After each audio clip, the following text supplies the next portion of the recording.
कौन रंग डलवा है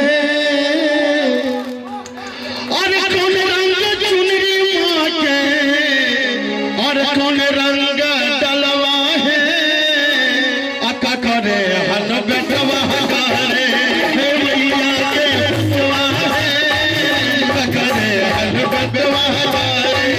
कौन रंग चुनरी माँ के कौन रंग डलवा है कौन रंग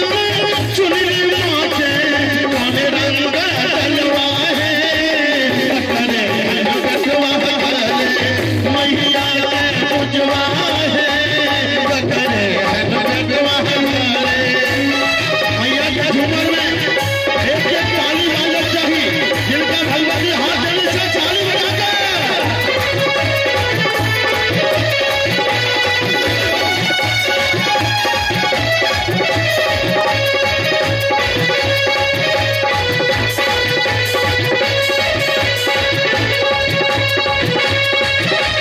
हे हे लाल लाल के चुनरी माँ के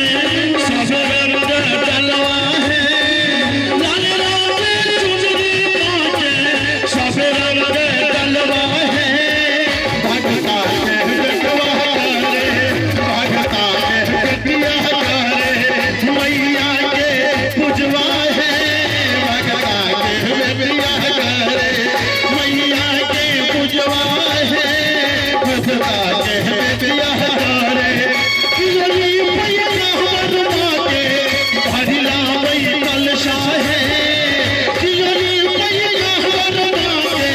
भरिला मई कलशा है पकड़े हन बेटिया करे अरहुल के बलवा है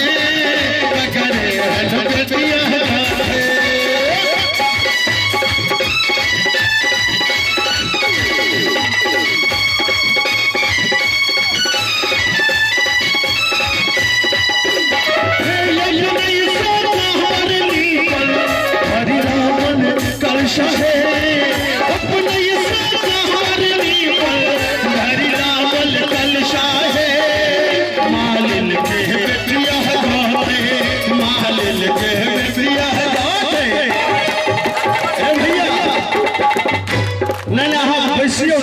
कान कर दू गोटे नाच रहल